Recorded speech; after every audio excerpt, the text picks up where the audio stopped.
Hello. Happy Hello. Monday. We missed you all.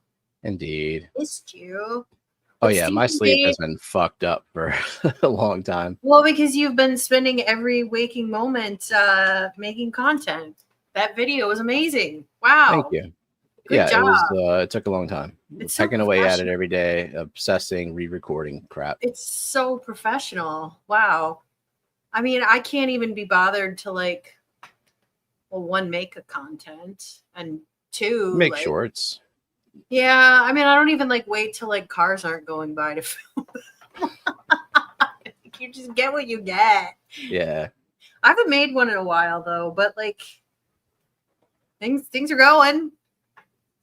Yeah. My Things are problem is going. perfectionism sets in, but Yeah, it doesn't mean it makes it perfect. It's more like I will poke at it until the dopamine goes away and I'm just over it and I'm like, it's time to publish it. yeah. Well, it's great, and maybe a mod can drop the link to that. And if you haven't watched it, I mean, you can watch it now if you wanted. You can watch it after the stream. We can't tell you to live your life. It has a very specific Not watch it. audience, I think. It'll Yeah, it be was it'll be really one of good. those slow burn evergreen videos. It'll be Gaining evergreen. views. That's for sure. But I think it's pretty good, and I think it answers. Hopefully, it'll answer a lot of questions for people. How'd you like my CO2 molecule animation? That was pretty good. I like that you made the CO2 straight and not bent like water is, because water molecules are bent like that because it has a dipole moment, because the oxygen is really electronegative, and so it pulls the electron cloud toward it, and so that's why it's bent like that. I spent probably too much time reading about that just to figure out how do I make them move. And the conclusion I reached was that they still move fast, but they're bumping into water molecules so much that it just kind of looks like they're erratically shaking around. Yeah, well, all molecules vibrate. Solids vibrate tighter pattern than gases do because they bounce around more. So, yeah. Sue says she's often subjected to dipole moments. It happens to the best of us. Yeah. The molecules were not to scale, just in case anyone. Not to scale. Okay. Well, next time, I mean, it's good to have something to aspire toward. I guess exciting news for me. I'm going to stay at the Clash an extra day. So you get to experience the auction if you want to sit there for 6-7 hours. Though. I can't buy anything really because so I'm staying an extra day because I'm going to go to California for work the next week. And it just didn't make a lot of sense to drive home and then fly out of Fort Wayne to California. So I figured, well, I'll just stay an extra day and I'll fly out of Philadelphia to California on Monday. So, and then I'll be in California the whole week. So we won't be streaming that day. I mean, we weren't going to stream anyways. What, the Monday after the Clash? Yeah. That's not. It's not going to happen, people. I mean, technically, I think we'll make it home in time, but I'm going to be so dead tired. I requested Yeah, I mean, off technically, today. I could stream from my hotel room in California. Could I? You can. I'm not doing shit. I was gonna say, Monday. Will I be? No, I think I'll still be on an airplane. I'm so dead tired after the Clash, just because it's constant. Yeah. And I'm not getting a lot of sleep. I'm drinking more alcohol than I usually do. And so I requested off today. I sent my PTO request for a buffer day before we leave and 2 buffer days after we get back. Nice. So 7 business days. I have no buffer days, but that's fine. I'll be fine. Nah, I got accumulated PTO anyway to use. You have use it or lose it PTO. No, it's not that I got to use it. They have to use it, but it starts to build up and it makes me nervous because if you double it, then you lose it. Whereas last job, if you didn't use even like any of it, it did not roll over at all.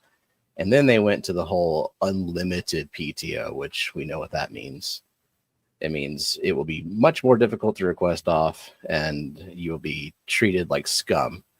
Oh, I left that. see, I mean, we have a lot of people who are international employees working in the United States.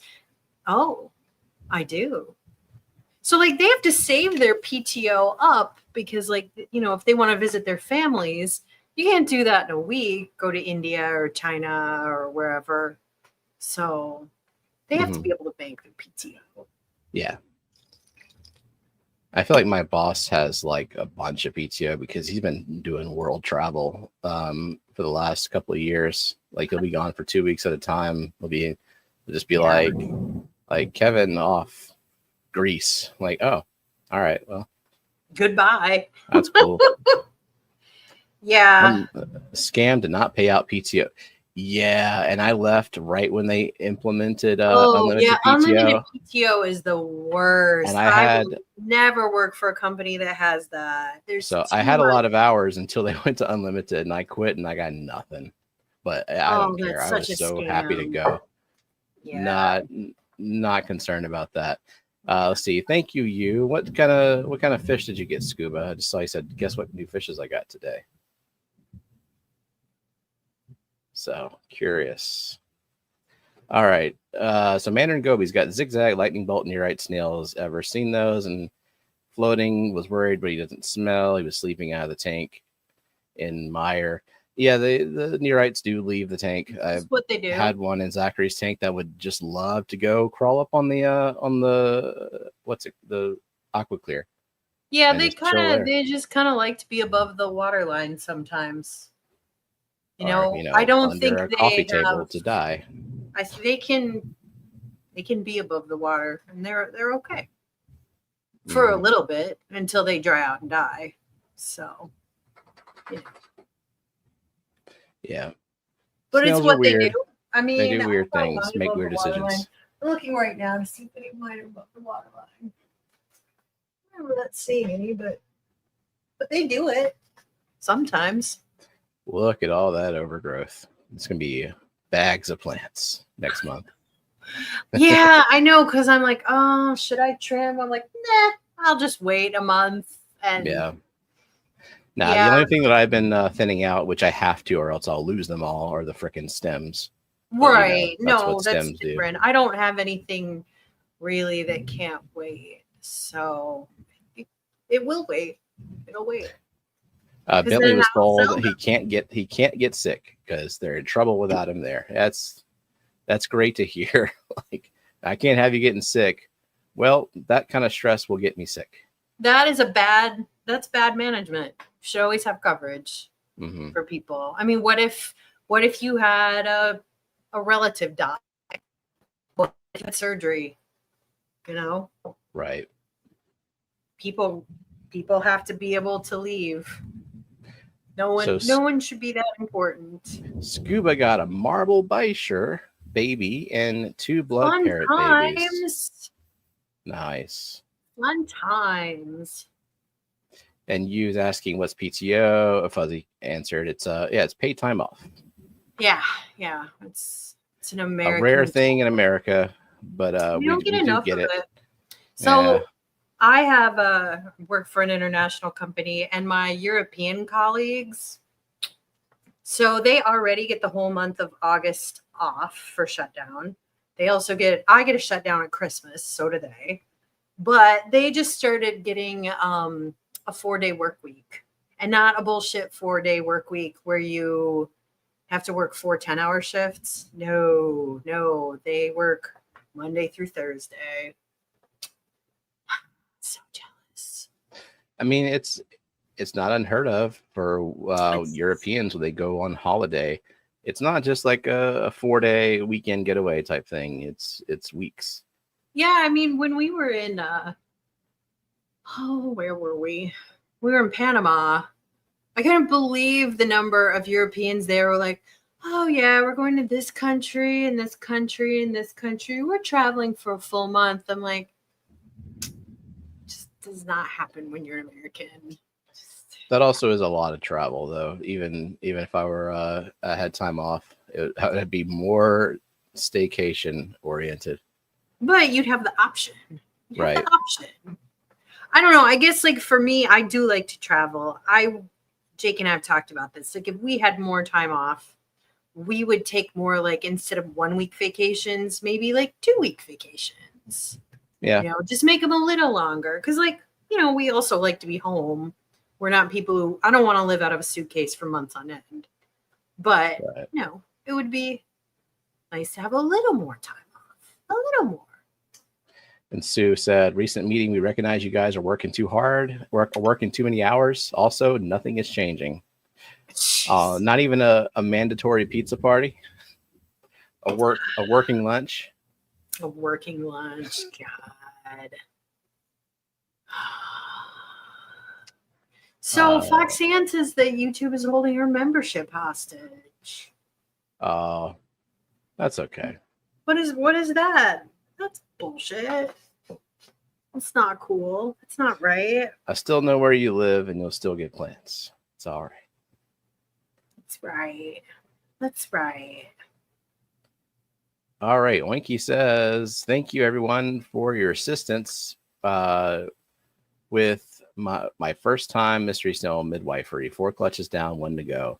Why start with 1 like a normal newbie? Holy shit, there's so many already. That is a lot of mystery snails. Wow.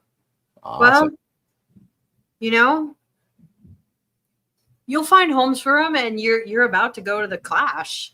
Yeah. So you can always put them in the auction. Someone will want them. Later, Bentley. Have fun at your meeting. Have fun. I had one meeting today at 11:30 to 12:30, and then that was it. I had one meeting from 4 to 4:30. Was not. I don't like the late ones. Well, I picked it at that time because I'm like, I don't want to do anything after this meeting, so I'll just put it then. Yeah, this was my fault. So, how are the ponds doing? Ponds are doing good. Lots and lots of flowers blooming. I mean, things are doing good out there. It's hot here. It's been humid. We could use more rain, but our heat's supposed to break. I don't think we're getting any more rain though, unfortunately. So that's sad. But my ponds are doing great. My tanks look pretty good. I mean, they're overgrown, but they look good. I put another power head in this tank because it just needed a little bit more circulation. And I think it helped. I like the overgrown look. Like I am still, even the CO2 injected, where the plants are still curated and it's still kind of escape. My idea of escape is still a jungle. I like the dense plant growth. Yeah.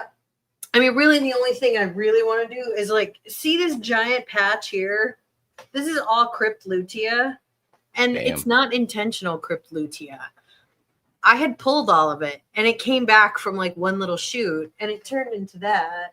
It is amazing how crypts can come back like that. Like I had axelrodi in the 40 and I got rid of it years ago. And every now and then I'll see a couple of leaves just pop up out of nowhere in some random part of the tank. Like it really wants to be there. Yeah, I mean, I don't mind that bad, but I kind of wanted this side of the tank to be completely open. So I'm going to pull that whole clump. And there you go. We can separate. And I'm going to sell it to raise money for fishfam.link. So if you want some of it, that's how you can get it. Last year in the class, I had a trash bag full of plants. Yeah. Hey, Ryan. Thanks for the $2 super chat. This is awkward. My pants are so wet right now. Oh no. That's how they like it. I mean, it's better than dry plants. That's how most of them like it. I guess some of them like to be fully drained and they like to have at least some water on the roots. Yeah. Just a little bit.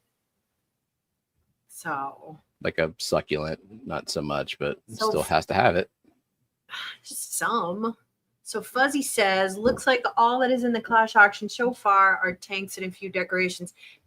Yeah, but that'll change. There will be so the Clash auction I think they know about it, but like it can go on for 6 or 7 hours. There's hundreds of lots, and a lot of stuff gets donated by the vendors at the end of the weekend when it's just crap they don't want to take home, and they can make a few bucks, or they can donate it to the clubs.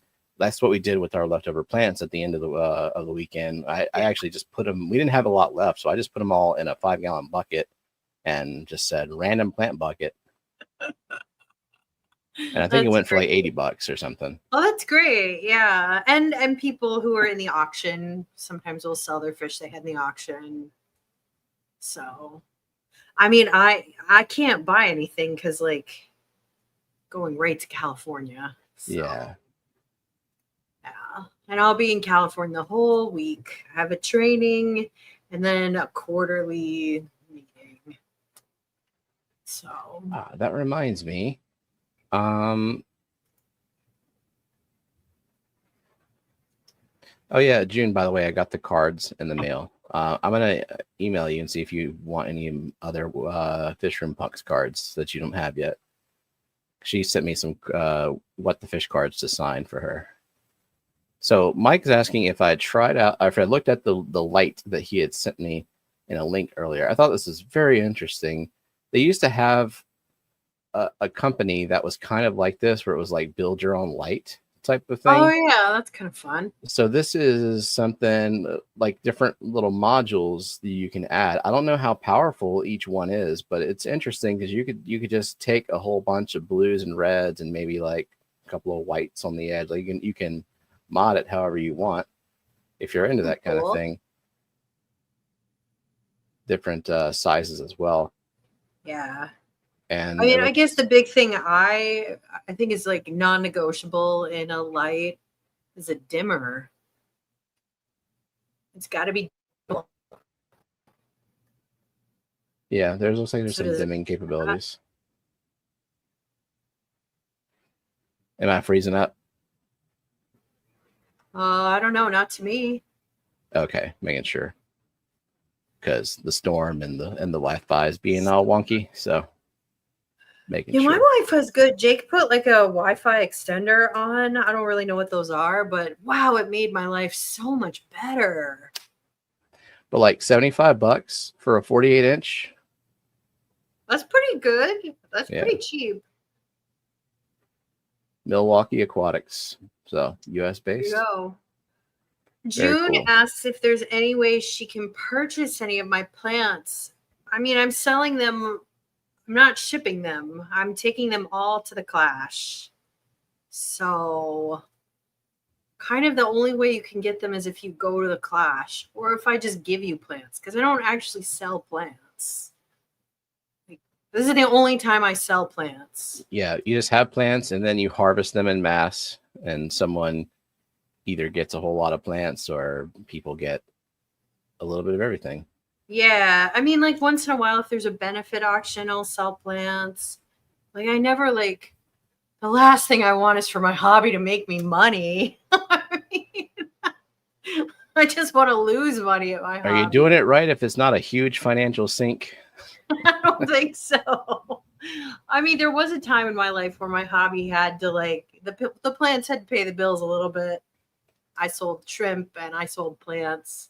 And I kind of paid for my hobby that way, but I am no longer a super broke grad student, so I don't sell plants.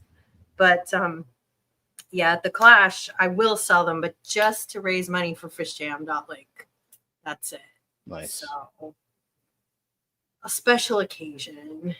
And because I don't have to ship anything. I'm not willing to provide any customer service of any kind at all.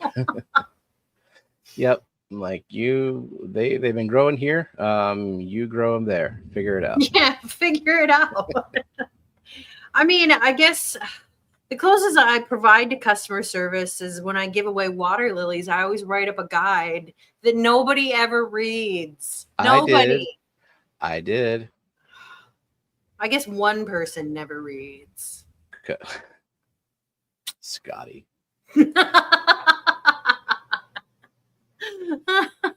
We know.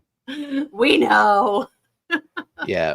And I totally read it. Like that's why I have like the same exact container that you use to grow yours, and it It's a works good quite well. You can use another container. It's fine, but I really like those. They're super durable. They've lasted for years. So the pink beauty that you sent me, that is a hardy water. That's a hardy lily, right?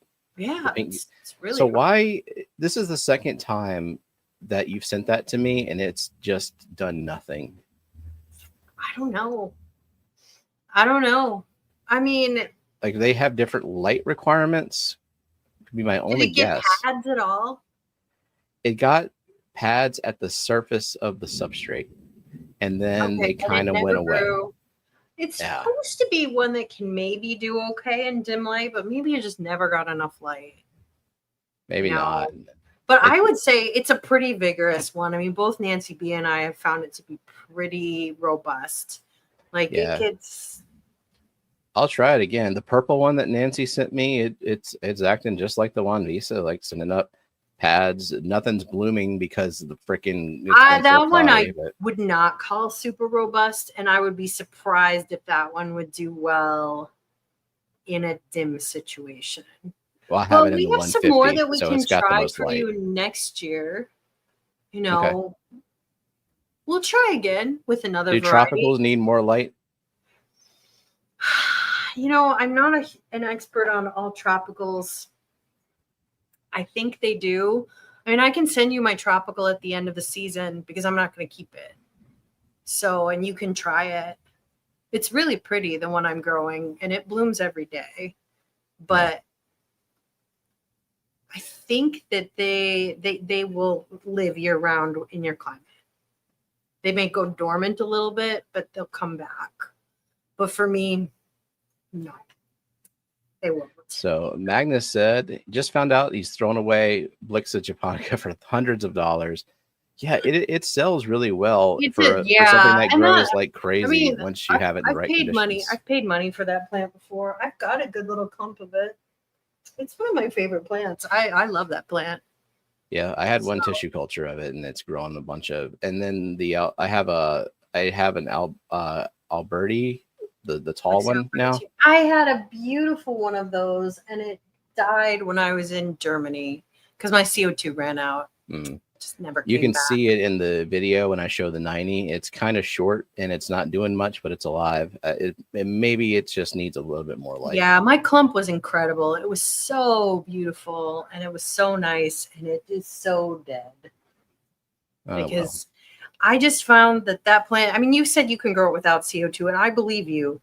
But if it goes, I don't know about the Alberti, the japonica. Yeah, even with japonica, if it goes from CO2 to no CO2, it melts, and it takes a while to come back. It takes a while. We're about to test that out on my tank too, because in the video, how I showed that 15-gallon time lapse of just adding 20 ppm of CO2. You saw the Blixa in there looking how it did. It's green. It grew significantly just in that 3 weeks of of adding CO2 versus the months. It was in there for 6 months with CO2. Because that plant it loves CO2. So we'll see if it gets really sad. Yeah. Cosmo and I am going to the Clash. I'll be there Thursday through Sunday. I'll be at the Clash wedding. I bought a dress. I bought shoes. I'm ready. Oh, I'd probably need to call the Men's Warehouse, because they were, when I got fitted for the tux, it was, I don't know, back in May or June or March, or I don't know, it was really early. And the guy was acting like, oh, it's way too early.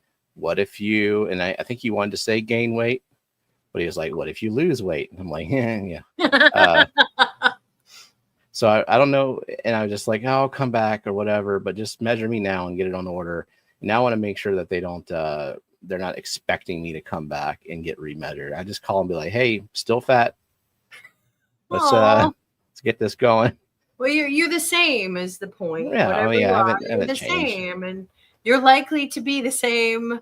I've leveled out for many, many years. Yeah, same. So Lisa says, I'd read it, Kelly, someday when I'm grown enough up enough for a pond. You don't need to be a grown-up to have a pond because you can have a little tub pond. You just get yourself a tub from Tractor Supply. Doesn't need to be anything fancy, and we can get you going with a water lily. It's really easy. I'm a big fan of Ted's book, the Tub Pond Handbook. It's very, very clear and very easy to follow the directions in it, and I can give you directions how to grow a water lily. And it's super easy. It's easier than growing these plants by far, I would say. So much easier. But yeah, tub ponds, they're so fun. I mean, it's kind of getting toward the end of the season. So this could be a next year goal. But you totally can do it. It's way easier than an indoor tank. Way easier. Who was asking about the latest houseplant we've grown out of a tank? I think that was Vibes. Have you had anything in the fish room?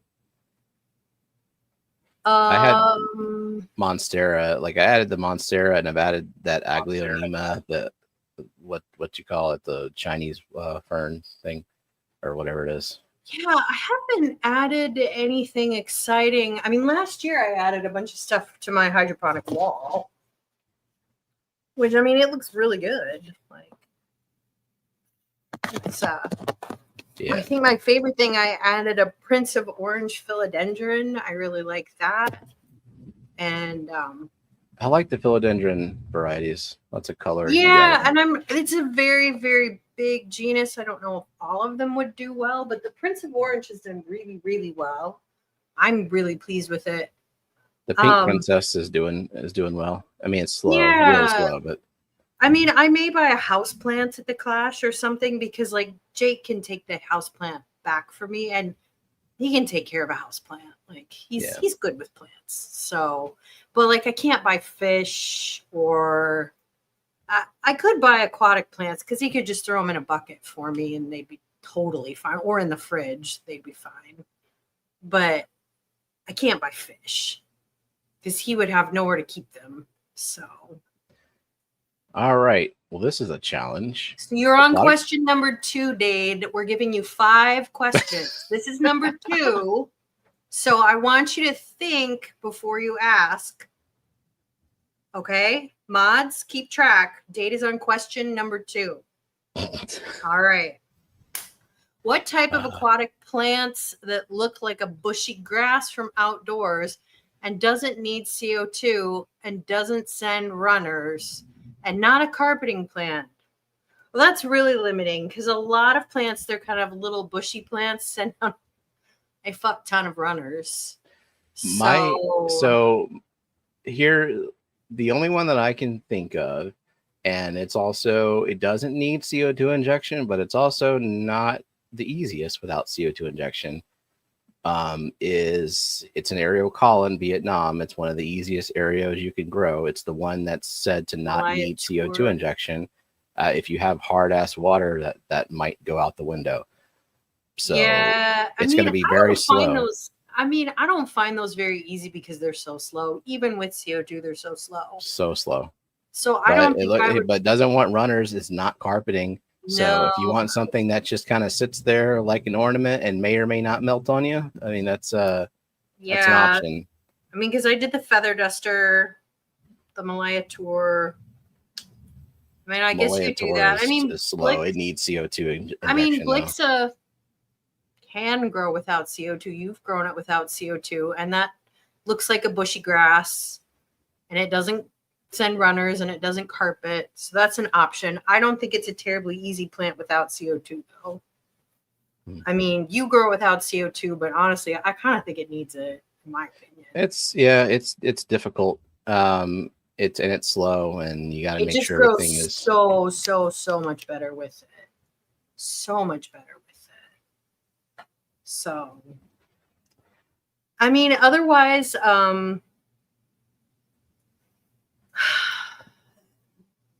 I mean, the things that are grassy are kind of where you get tripped up. Because like Anubias is kind of like a little bush, but it's not a grassy bush. So some crypts. Hey, Crypt lutea. Or not lucent, Crypt lucens. Mm-hmm. It's so slow growing. Yeah, some It's short never going to trips. spread. I wish it would spread because it's a great looking plant. And You it's might want, I mean, you might want something to spread, Dave. Like you want to sell some yeah. trimmings of it. And so like a chain sword or something like that, they're pretty easy. Yeah. I mean, carving plants are fun. I like them. Oh, that's so nice of you, Branton. Yeah, send me a list. Because there might be some stuff I want, and I could send you cuttings too if you want.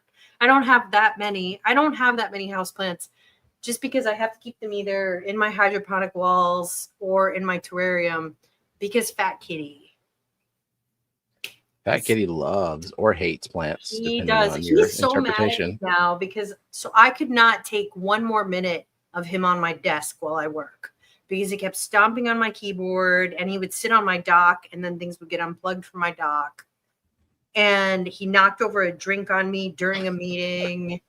And I just couldn't take it one more day. So I have those like sheets of plastic spikes that you put down to keep cats away from things. And I put them all over my desk.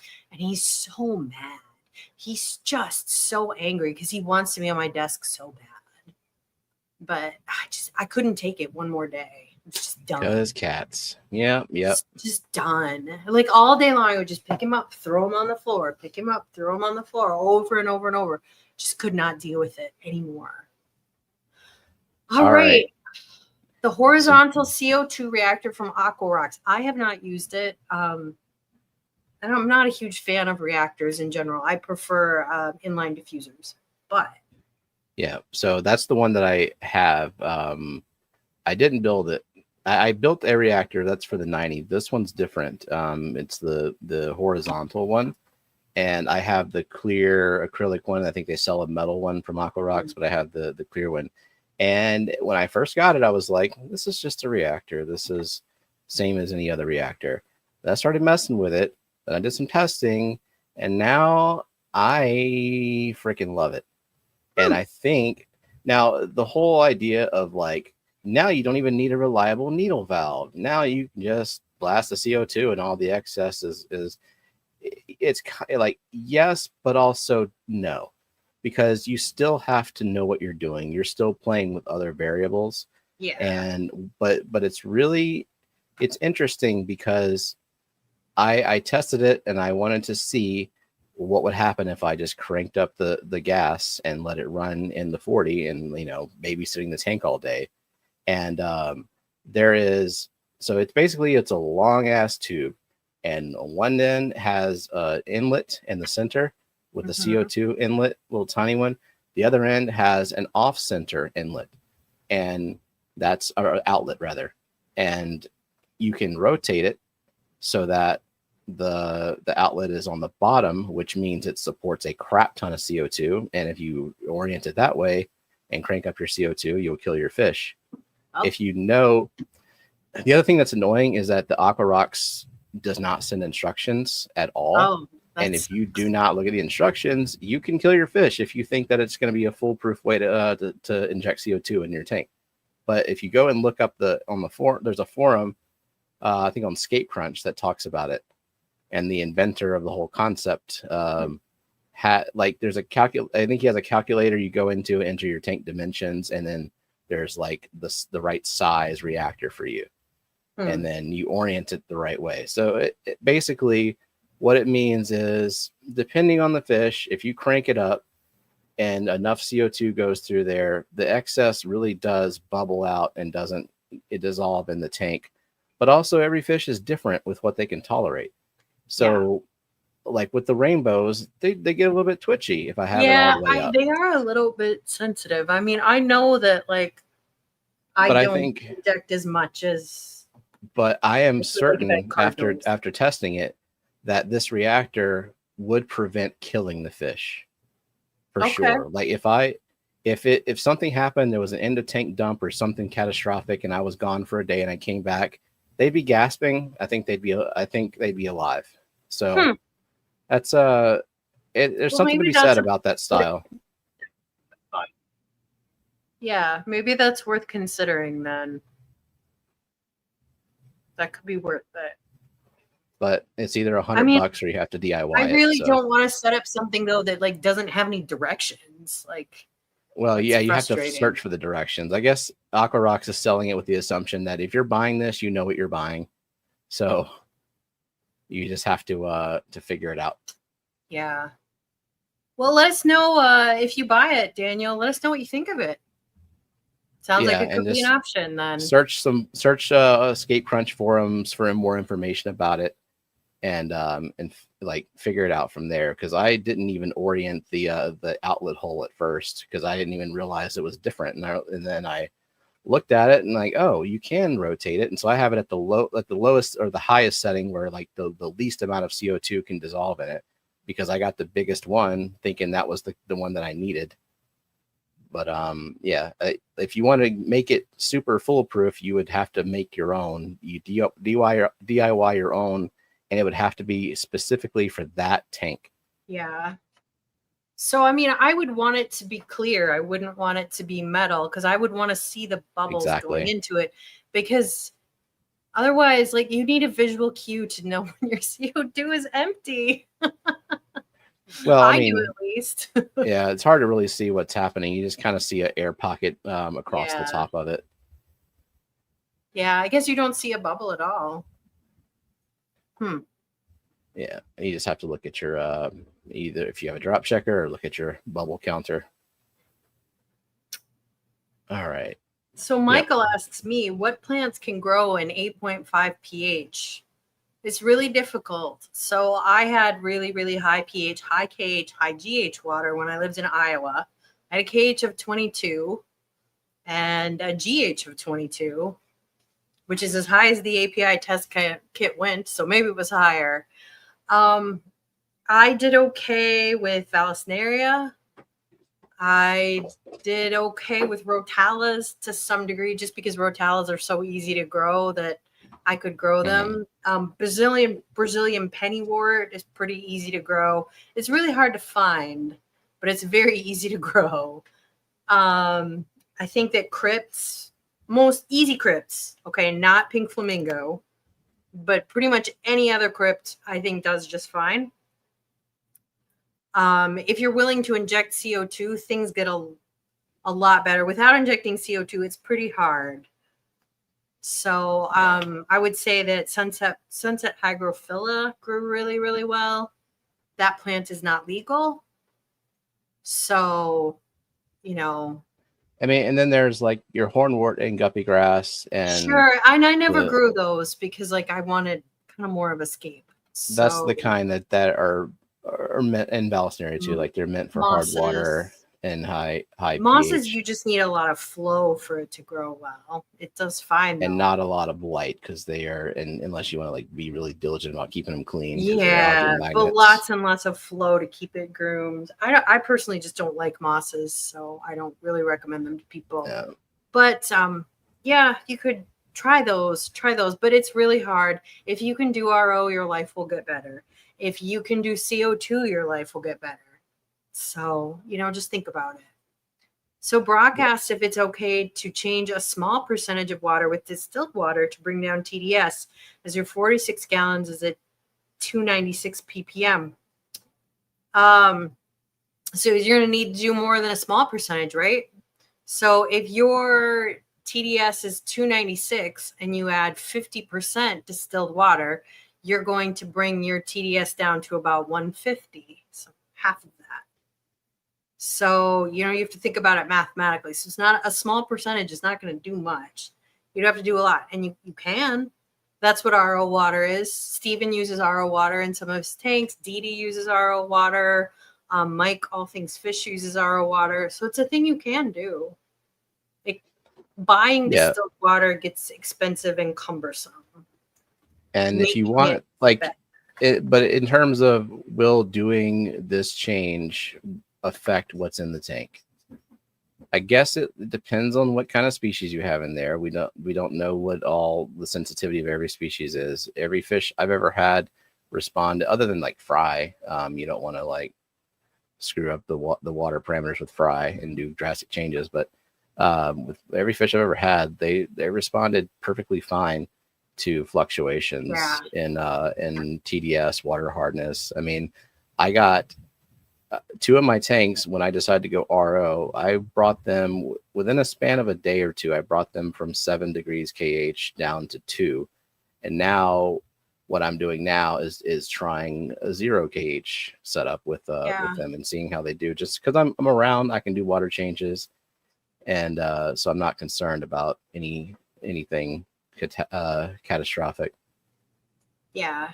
I mean, yeah, so it's a thing you can do. I would just say that if that's something you really want to do, I would look into getting an RO set up, because it's now, did the TDS go up because it was kept evaporating and you were using tap water to fill it? Yeah. Are you just trying to temporarily lower TDS, or are you trying to go for something long term? Be the question. Also, we don't know what's contributing to your TDS.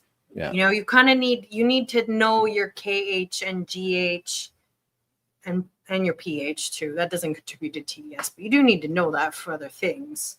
Because if your TDS is due to like high, I don't know, copper or something, well, for one thing, you shouldn't be drinking. I think there'd be a lot of dead things in there. But you know, it's good to know those things. So the API test kit is a good thing you can buy. You can use the strips if you want for a quick measurement. That's, you know, just to get you somewhere in the ballpark. But I just don't think it's a long-term solution to buy distilled water for a 46-gallon tank. Because if you want to change your water every week, especially if you're buying by the gallon. Yeah. I was using distilled water for a bowl. Yeah, but that's little. That's right.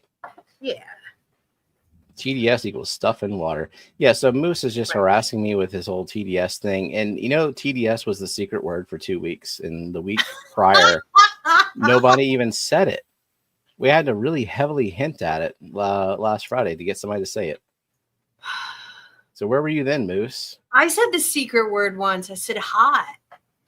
This is the only point I've ever scored on McStreamy ever. You get 5 points for that. I got 5 points. Yeah. So evaporation, not adding water over time, and not knowing TDS parameters. I mean, I get a little bit of evaporation, and when I do top off, I will just use tap water, but only because I know that I'm about to do a water change within the week. Mm-hmm. So if you're doing water changes on a much slower schedule, then yeah, the top offs with distilled or RO water will probably be the way to go.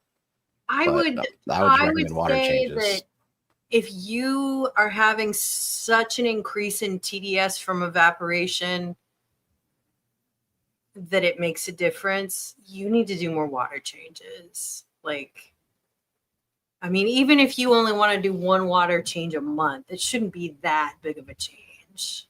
Like having to top off once a week. You know, shouldn't be doing no water changes in your tank. So, mm-hmm. Yeah. If you're doing no water changes in your tank, RODI water, because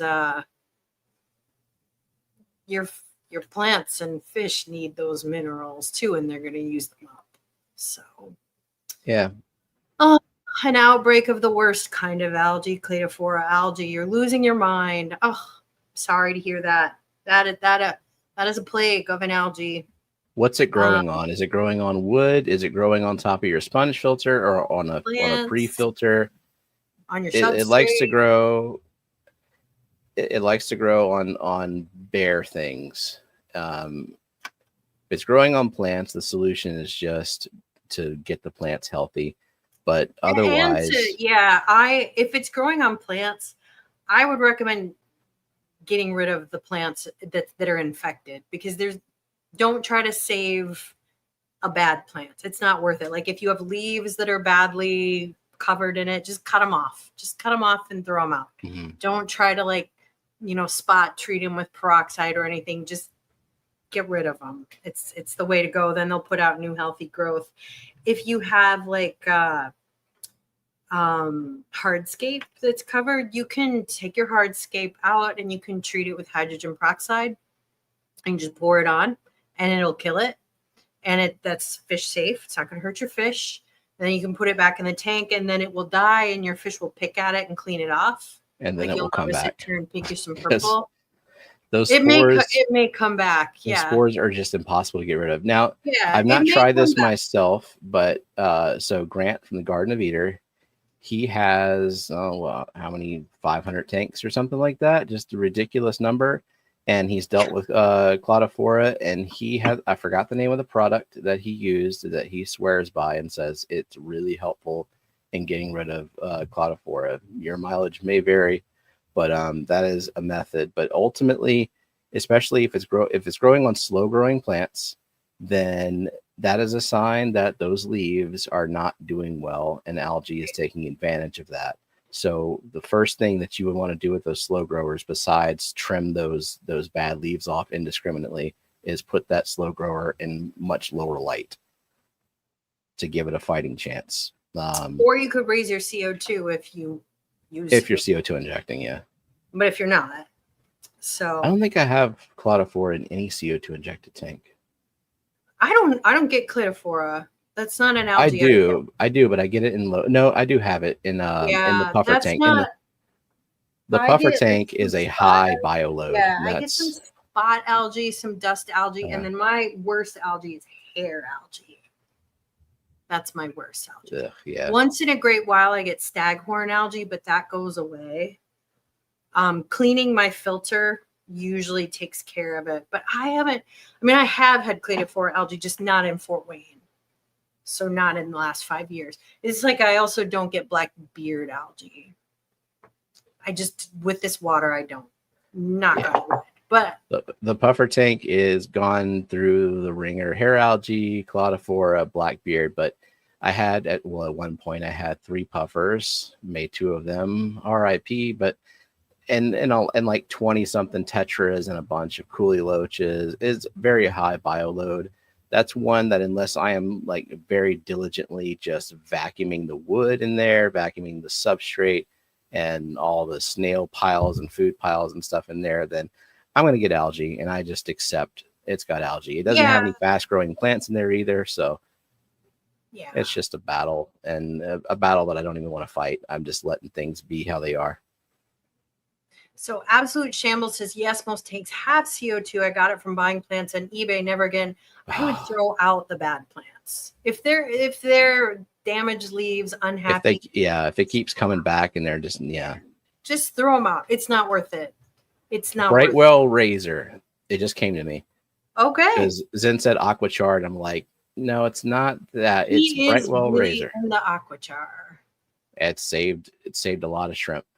Yeah. That time, I think it was the dog had flea medicines on it. The dog hair got in the tank. The shrimp were all wigging out, and he put some aquachar in there. I have trouble with flea medicine, so I've used some flea medicines for the cats. I can't remember what brand. I can use Revolution, I think. I have to write it. I wrote it down, the ones I can use. But the other one, and it's a common one, Is it topical or oral? It's topical. There are no oral ones for cats as far as I know. I wish. But I'm violently allergic to it. My whole face will get numb. It feels like I've been smacked in the face with a 2x4. Some of them are iffy. Like they're problematic with humans and the pets that they have go on. Synthetic pyrethroids in them, pyrethroids are a chemical derived from carnations, the flower. And I'm not allergic to carnation, but for some reason those synthetic pyrethroids, I can't handle it. So maybe it was Advantix. I think you're right, Jenny. It's Advantix.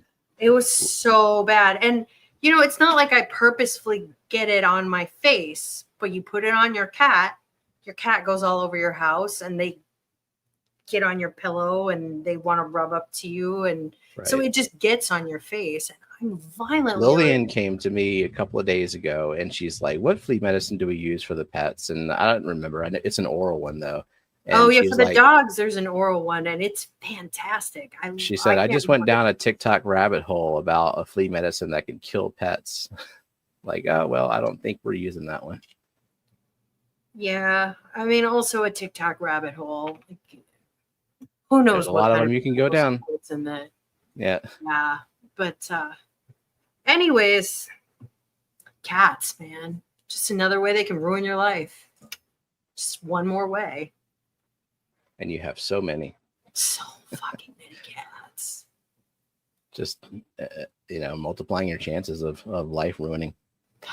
Jody said she got shots for their dogs. I think that our dog had a pill that she took once a month. I can't remember what it was, and that worked. And it covered flea, tick, and heartworm. Oh, but you used it for a year. Is it like trifexis? We've gone through many. It just depends on who is sponsoring that vet at the time, what medicine they're hawking. Yeah, but a shot for a whole year, that's a deal. Oh, that's really nice. If it works. Well, especially for you, because like you need to treat for fleas year round. But like once the hard frost comes, I quit treating. Because I will say best flea treatment we have ever done is after 2016 flood, we got rid of all the fucking carpet in this house. Oh, no more carpet. That's good. Yeah, no more summer fleas jumping on the legs, and we have to like spray and powder the whole carpet. And there was one summer we had to do the bombing, which we did not have fish tanks at the time, and I'm not doing that shit again. Yeah, I don't have carpet in my house. I have wood floors, thank goodness. But it's just not a problem between like October and the spring for us because the hard frost kills everything. But you guys have a different climate. Keith, I still think cats it's sarcasm. Are great. And not being sarcastic. It now through text, it's hard to interpret. Is that just sometimes like the ultimate in sarcasm? Sometimes cats are great, and then sometimes they knock your drink over on you during a meeting. And they look you right in the eye, like, what the fuck are you gonna do about it? I know. I'm like, oh, right in the middle Mind of your business. Yeah. Yeah, we also have pest control do the quarterly spray around the perimeter. Yeah, I've never had to do that, but we just don't get fleas like you do here because of the killing frost. Like in general, we just don't get bugs like you do. It's just a very different climate.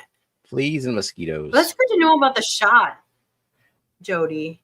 Yeah, how much is that shot? I'm curious because I mean we spend hundreds of dollars on flea medication for the year. Yeah, well, and for you, like it's super important because Coco has such bad skin. Yeah. She can't have any flea bites. Yeah. And you do HeartGuard and HeartGuard Plus. We had a pill that was all in one. It did the heart medicine and yeah, we've done that before. One was called Comfortis. The other one was called Trifexis. I think there's other ones around. $500 for the year. Oof, that's still kind of steep. It's kind of steep, but you think about what you spend. Well, especially for you, because like you can't take a month off of flea treatment. So please find a way. Yeah. Pet stuff is expensive. Why do we have pets? Fish are cheap by comparison. Moose says he only drinks Betta water. There you go. I saw them in chat talking about the Betta water scam. You got to admire the hustle, though. Somebody's going to buy it. Taking up space on a shelf. It must be selling. Yeah, I mean, wow. I'm hoping the trend is past of like at weddings having the vase with the flower arrangement and the vase with the Betta. I know one thing 100% certain, that will not be the Foxland wedding. That will not be a thing. So that'll just be heated tanks with axolotls. A big old cluster of an axolotl community in a tank with a big heater in there. Does everybody needs to take an axolotl home? I don't think you would need a heater. I mean, no, I'm describing the worst setup for an axolotl. Oh god! With my limited axolotl knowledge that I've acquired from Foxanne. Like tons of like pokey plants. Yeah. I don't really know much about axolotls. I can't have one. My house is too hot in the summer. It's too hot. Because they can't be above what, 72? Yeah, that's just not going to work. I think in the 60s is where they're optimal. Happiest. Yeah, I can't keep them happy. I'd have to have a chiller, and it's too much. See? You want to see a real bridezilla.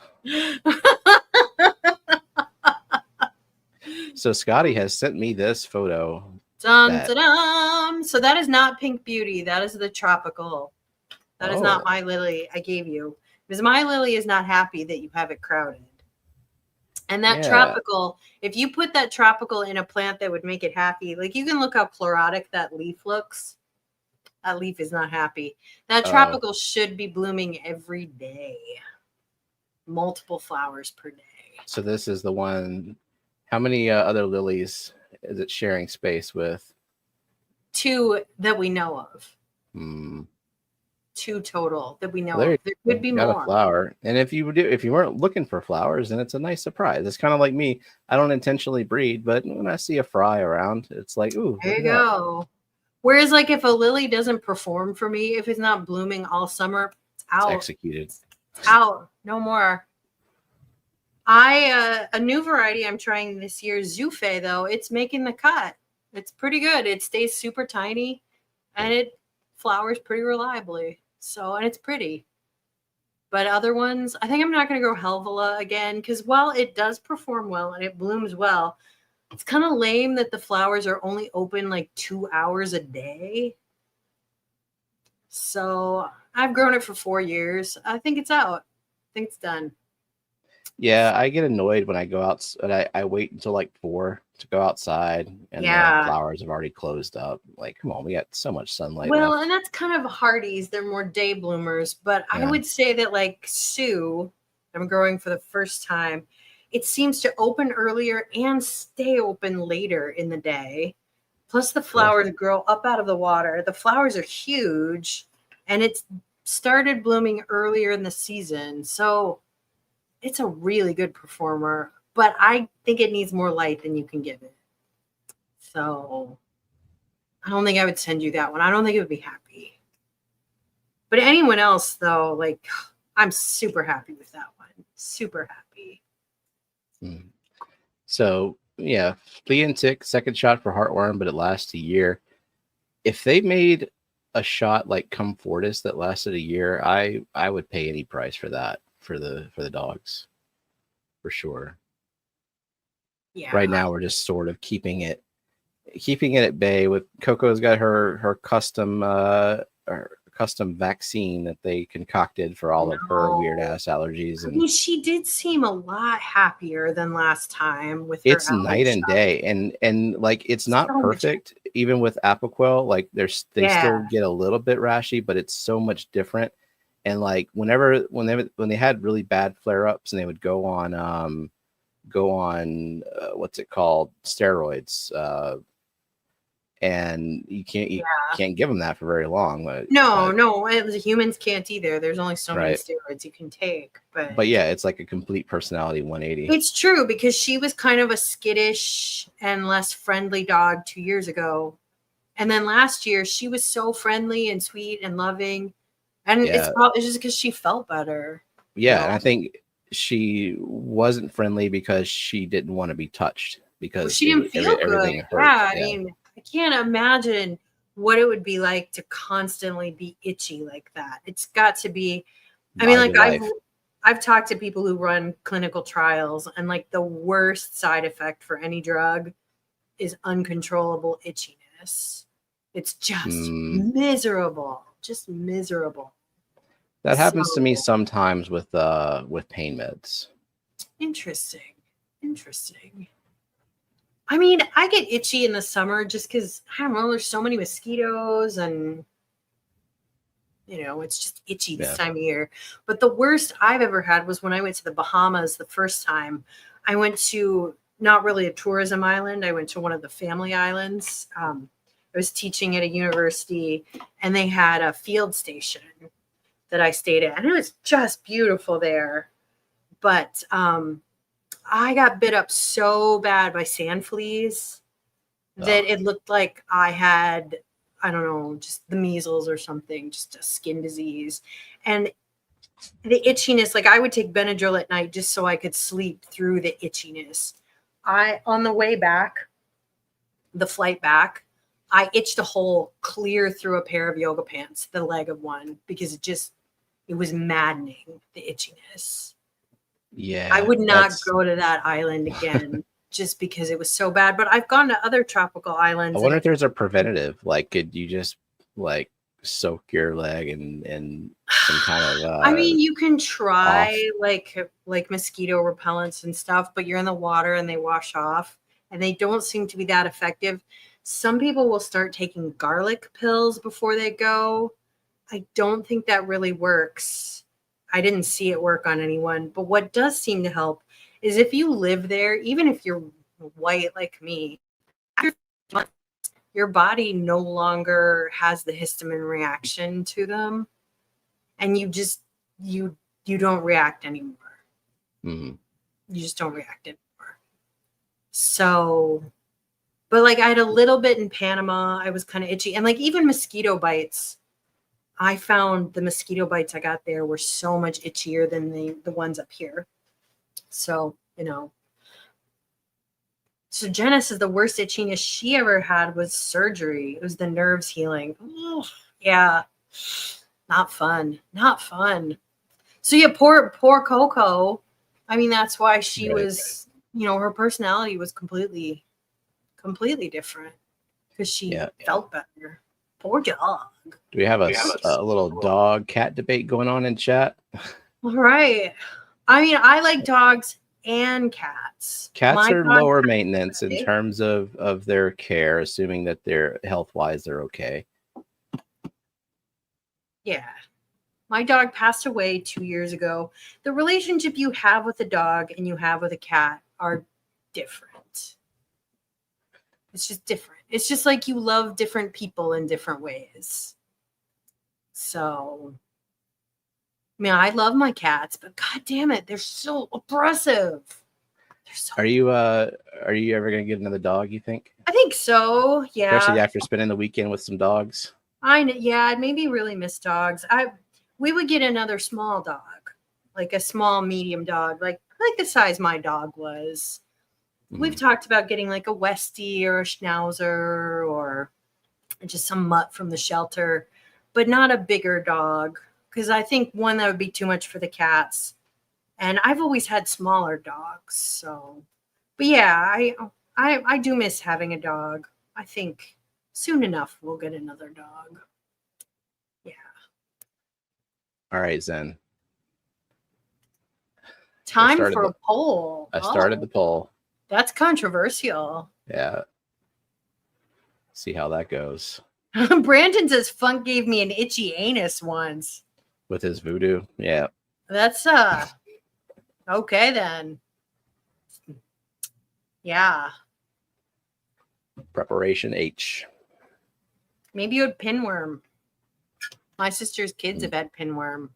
That's disgusting. That's a reason not to have children. How do you get that? Just they got your ass on the ground. And kids not washing their hands enough. And yeah. Ugh. Kids are so gross. Do you get it from ingesting it or no? You get it from like playing with a kid who didn't wash his hands after you went to the bathroom and touching his hands, and then you touch your butt and it gets on your butt, or like sharing towels. Like it's very transmissible between family members. Gotcha. Yeah. Yeah. Kids, they're gross. They're gross. Yeah, I did not put other or both in the poll, so you got to make a choice. I like how Jojo was supposed to be a small, medium dog, and Jojo was a very big dog. Yeah, well, they thought Big dog. that litter was a bunch of border collie mixes, but no, they're Great Pyrenees mixes, and that's a very different dog. She's a very big dog. How much does she weigh? Do you know? Between 80 and 90 pounds. Yeah, I was gonna say she's a big dog. The dogs I watched over the weekend, the one is about 40 pounds, and the other one is like 50 pounds, and they're just mutts. They're just mutts. Oh, one of them looked like a full-blown pitty. No, she's still a mutt. Like, she's part pitty. She's a mutt. I've known both of them since they were puppies. They were super cute little puppies. So they're both very friendly dogs. Very nice. So it was nice watching them. They were good. Nice. They were good. All right. So 28 votes. Cats are winning. 57 to 43. Cats are winning. There you go. I mean, I have cats. I started as a dog person, though, and then I met Jake. And Jake was a cat person and not a dog person. And we kind of just met in the middle. So, I mean, he never really he had a dog as a kid, but he was a really little kid. But not until he met my dog. And then he met my dog and he was like, oh, the best dog ever. So then he became a dog person. And cats, I mean, I guess Fat Kitty probably converted me. So, but Jake wants nothing to do with our dogs. It's like he's offended if our dogs approach him. It's kind of too much for him because he just didn't. Yeah. He's not really a dog person. If you had smaller dogs, he likes your dogs in theory, but in practice, it's too much dog for him, I think. Yeah, like admire from afar, from a safe distance. So we would have to get smaller dogs because that's gotcha.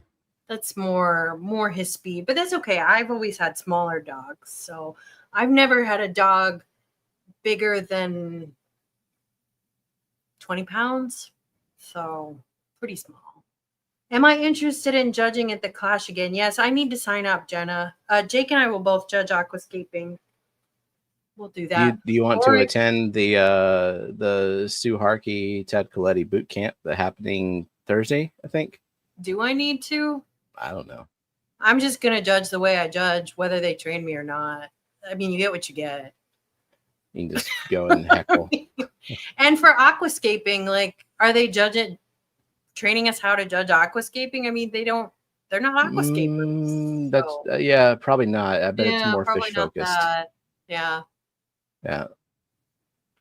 So I really feel like for judging fish, the most important thing you can do is never give two fish the same score.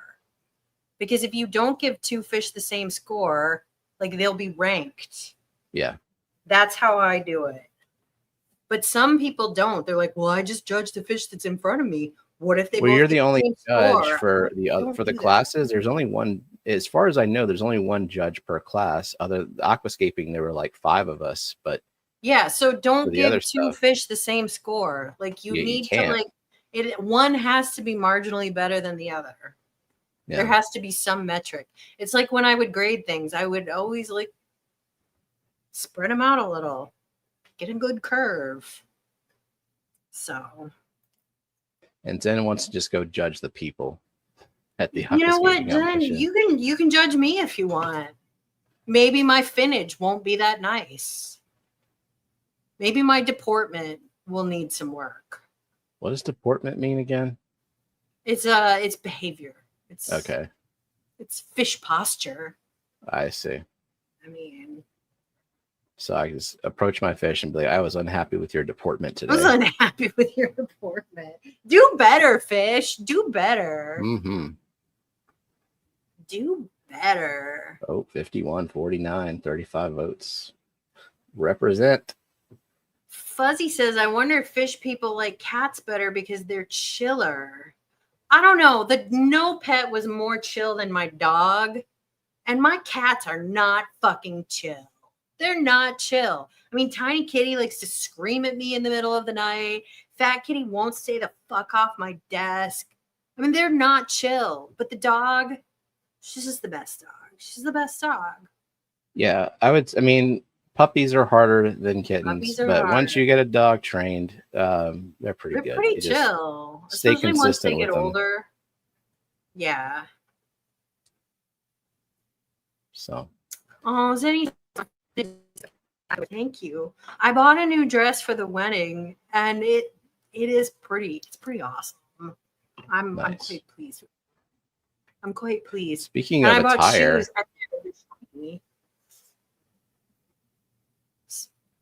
if you are going to the Clash, don't forget to get your Emperor Scotty shirt. Oh, right. Wear it to the wedding. Well, I won't condone that specifically, but yeah. I like how that like kind of hot redheaded girl is wearing Scotty's picture on her body. It's like, I know I look hot with Scotty on me. It's what all the hot girls are wearing. She's worn a lot of things. All the crap that gets made on Identify. Thank you, Michael. Thank you. So there you go. $21.99 and up. Aquatics.com. Get your shirt. Gonna order me and Jenna's shirt today. Geeks got his on the way. Excellent. Just to see if Scotty's at the wedding, Foxanne says, why not? There's no dress code for the wedding. I mean, well, that's not true. Like bare bottom Branton, you've got to cover your bottom, okay? Are you going to the Clash, Branton? Are you clashing it up? I don't think he is. You've got to wear pants. So Rachel's asking for a pic on the front. I'll ask Ted. He designed these, and I do agree that if you're a woman with long hair, the back picture is kind of a. I mean, even this redhead, she had to tuck her hair in front of her to get this. She did. Photo. Yeah. I mean, I have fairly long hair. Yeah. Oh, Branton, I was hoping you would go. Well, yeah. I guess if you're not going to the Clash, you can be pantsless. It's okay. But everyone who's at the Clash, you have to have your butt covered by something. I suppose.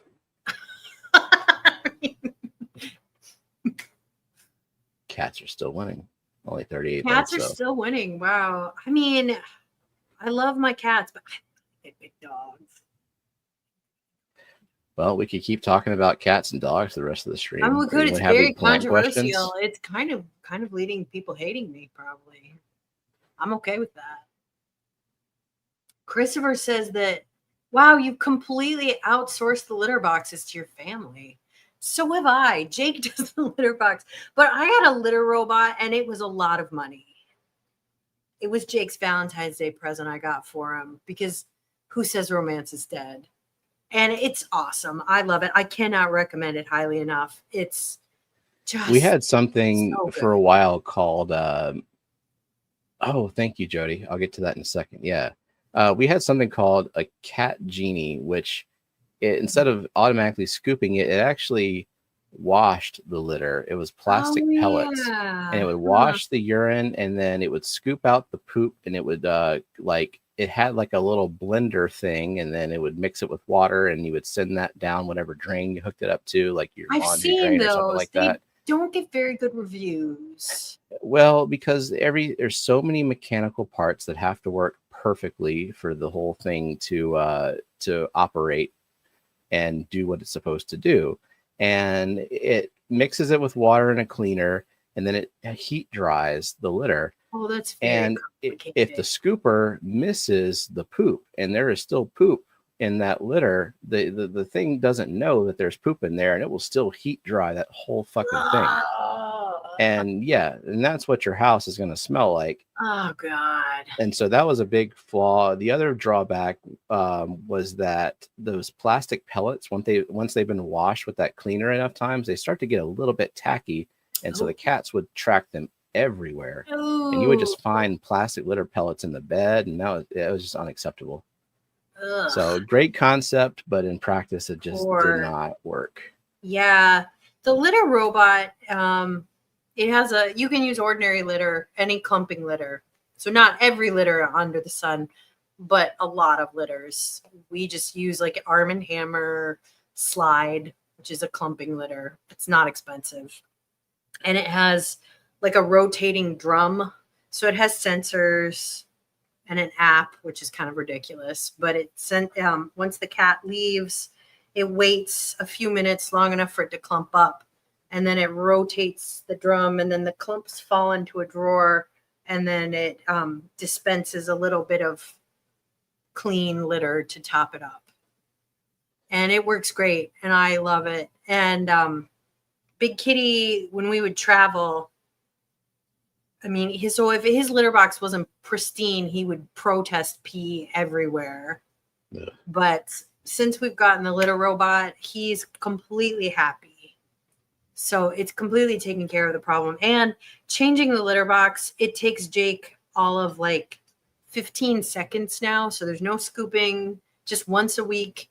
It's pulling a bag of clumps out of the drawer and taking it to the trash and putting in a new bag. And that's it. So, and then topping off the hopper with more litter. So it's really, really easy. So I really recommend it, but it's a lot of money and there's no guarantee your cat will like it. There's no guarantee. Yeah. But a lot of cats do like it. Because it's different. Yeah. Yeah. A lot of cats do like it though. And my cats like it. And just so glad we got it. So this is the in progress aquaponics system for Tropical Fish Co. So excited about this. So Jody was looking for light recommendations. So what we have here is a rack where there's 17 inches of space between the rows here. And I was saying that I thought that shop lights would be sufficient because they're going to do houseplants. And those don't need a lot of light. They don't want a lot of light. And they're cheap. And they're, if you only have 17 inches, I think that would be sufficient. If you want to grow like lettuces or things that need more light. Yeah, what is the plan for growing? Yeah, I think she said house plants. Okay. I personally would do like greens. I would do like lettuces and quick growing stuff like that is what I would do. But so with every fish order, you can include a salad. Light. It's true. It's true. And they're fast growing, so they're going to export a lot of nutrients from the system. But, you can always experiment with what you end up growing and what you don't. You're just going to need more light for salad. But I think just shop lights would be good enough for I was just thinking whatever is cheap and convenient that will cover that lateral space. So my mind went to LED light bars, but I guess if shop lights are cheaper. Yep. That's what I would do. You just don't need, for houseplants, they're low light, they're from the jungle.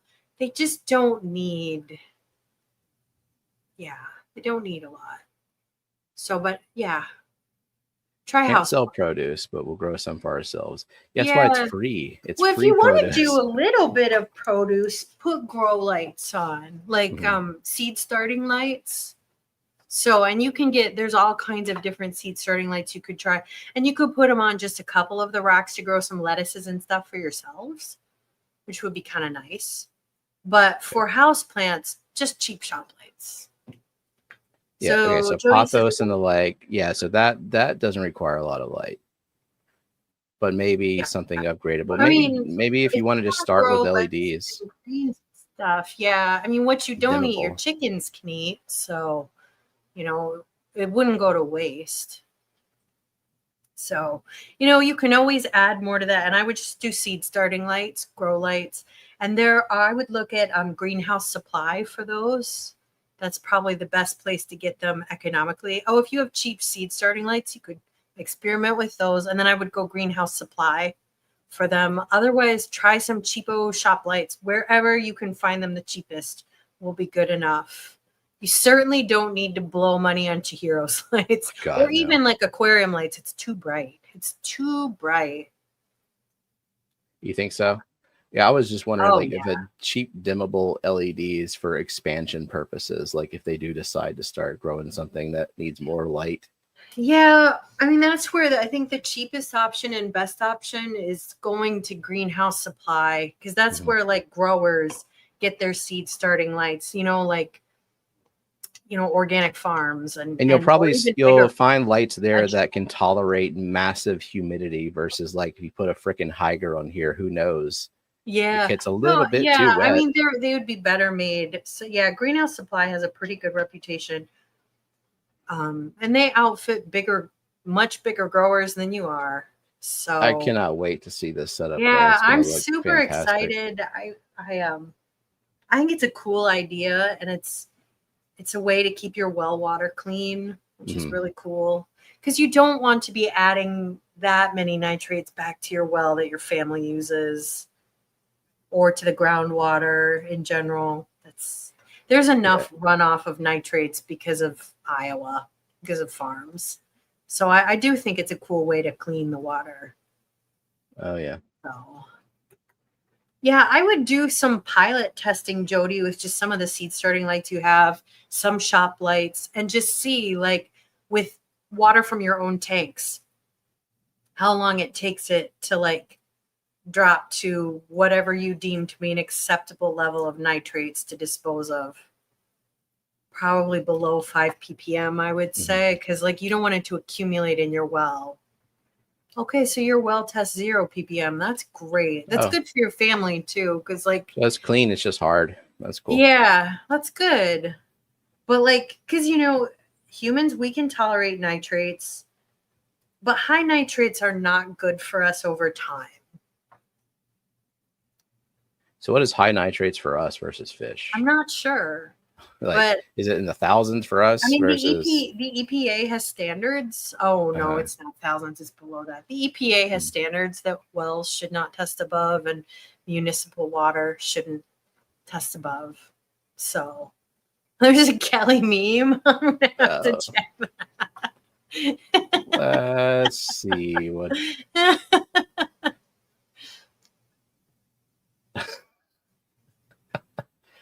when Fat Kitty kills all your house plants. God, it's so true. You got a perfect screenshot at the right moment. There we go. I'll have to show that to Jake. Kelley Rage. Nice. I'm so mad. It's great. Yeah. Yeah, the moment I had like maybe 20 houseplants or something, he killed them all. He killed them all. So Michael says, I want small plants to grow out of the water on lava rock at aquarium surface. Where do I go to get terrarium plants? Who is showing how to use them? So a lot of house plants work. Not all of them. So nothing succulent, nothing that needs like dry conditions, but lots of things tolerate wet feet. It's kind of, you have to do a little bit of trial and error, but things that I've found work well are syngonium. Can't remember whether those are like arrowheads, I think they're called. Colocasia, alocasia, so elephant ears. Well, how big of a terrarium are we talking about? Because those. Yeah, I mean, in my terrarium, I have lots of plants in my terrarium. Their feet aren't exactly wet though. They're just moist. Caladiums work well. I have a caladium growing in this one. You can see up here. I don't know if you can see that. There's a caladium. You can see it against the window. Monsteras work really well. Philodendrons work really well. All pothoses work really well. Whatever the thing I think they call Tratus conchia. She used to be called Wandering Jew or Wandering Dude. Sometimes they're called. Yeah, I like the purple one. Yeah, Anubias and Bucephalandra do like to grow with wet feet. Sometimes they're a little tricky to convert, though, and you got to keep them super humid. Yeah, so it can be a little tricky because usually the ones you buy are immersed grown. So And crypts are the same way. Like they'll grow out of the water too, but they can be tricky to convert. So I think crypts are maybe a little easier because they'll just die back and convert. So LED light bulbs, I mean, in the right spectrum, like get one that has like 5,000 or above, you know, the whiter lights, I guess would be fine. I mean, people use shop lights. The issue is sometimes they're not bright enough for houseplants. So the thing is, you need something called PAR, which I can't remember what it stands for, but it's the energy to penetrate through a substrate. So in this case, it has to penetrate through the water, and you need more energy to penetrate through water than you do through air. You don't need much to penetrate through air at all. So houseplants don't need much. Plus, houseplants they're jungle plants. They're low light plants. They don't need much. If you have shallower tanks, you can get away with because you don't need much energy to penetrate a shallow tank. It's actually like a logarithmic relationship between how much energy you need and the distance. So like it's really and the hard spectrum changes a little bit too. Yeah, so I am just blasting this tank with light. And I would say even at the bottom, it's still not that high of a light tank, whereas this is a 40. And I have to dim these lights a bit because I have Chihiro's lights. You know, otherwise they're just too bright. So on a shallower tank, you can get away with a lot. So you could try it. But I would say, like, if the costs are about equal, just get an aquarium one. Also, what do you know about shop lights are not guaranteed to be safe if they get wet. Yeah, true. Well, and you know, you could get hurt. No, Dee suggests Monte Carlo will run up and out of the water. Yeah, it does. Yeah, as long as it's I had it in the plant farm doing that does. for sure. Yeah. So lemon trees. I saw Lisa asked about a lemon tree that needs help. Do you know anything about lemon trees? So lemon trees, they don't want wet feet. So citruses need more arid conditions. They want really well draining soil. So if you repot them, you can get like a citrus mix, or you can take like cactus mix and like regular potting mix and mix it 50-50 because they like a little bit more. Otherwise, I'm not an expert in them, to tell you the truth. You know, Chattanooga Ed grows lemons. You could ask him. Okay. But yeah, they like a little drier conditions. They want to dry out between waterings. Inspect them for pests because they can get mites and stuff on them pretty easily. So give them a good inspection. But well-draining soil. They are not a wet foot plant. Like I wouldn't try to grow a lemon tree hydroponically. It's just not going to be happy. Yeah, I don't know if she was or not, but we were asking if anyone has any plant questions earlier, and she had a lemon tree that's sad or it needs help. So I don't know anything about it. Repotting it with some cactus mix, or not cactus mix. You get citrus mix, or you can just mix cactus mix and regular mix 50-50. Will probably be okay. He says what Kelly's saying is daisy chain them all together with no cord management and just cross your fingers. You should never take electrical advice from me. I do very, very bad things because my house has very bad watering. Jake fixed an outlet for me this weekend in my kitchen. It was so nice of him. What does Chattanooga Ed not do? It's true. Ed's pretty Check amazing. His email. Well, that is a true statement. But he has a really beautiful lemon tree, and he gets tons of lemons every winter. So whatever he's doing is working. On one of his live streams, you could ask him. But he also isn't good about checking chat when he live streams. So you're just going to have to ask him at the Clash. Well, he'll have, if he has somebody like Whip on, Whip is looking at chat. So that's true. Just needs somebody to read questions to him. He needs a chat manager. So just spam the question over. His lemon tree is like, I kind of want a lemon tree because Ed has a really great lemon tree, but Fat Kitty would just kill it. It would make me mad. So Nathan says, my wife always makes her own mix of soils, and I notice all those plants do way better than store-bought soil, even if it's for that plant type. Well, there you go. You could have Nathan give you some potting mix. I mean, he's in Florida. They grow oranges down there. As like a Midwesterner, I don't have a lot of experience growing citrus. We were in Brooklyn's house recently to feed her fish and gecko, and she has like these plastic set of drawers with bins that have different types of soil in there. I think one of them was like a succulent mix, and there was some other ones in there. Yeah, I've made my own mixes before. I've made potting mixes before. Sometimes it costs you more money to make your own mix if you don't need a huge amount of it. Because how long does it last? Like the whole season? You just repot it next season, or in a year? House plants, like ideally, you would plant them once. You would pot them once a year. Yeah. Kind of ideally, I would say. I mean, if your house plants are looking a little tired and you haven't repotted them ever, it helps. It helps. So. Cool. George, well, dogs are. Hello. Hey, George. Dogs are winning. I think I'm going to end the poll now because I think I'm going to eat some dinner and do. Yeah, I'm hungry also, and yeah.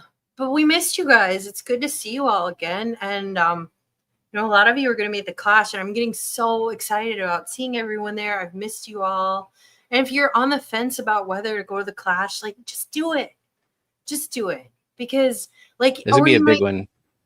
I mean, you might think like, I don't know, like I'm shy, like I don't know who I'll hang out with. Like I promise you, like people want to see you and they want to hang out with you, and they will make you feel welcomed, and they'll make you feel wanted and loved. And it's super fun. It's just so good to see everyone. And we have to go to Foxanne's wedding and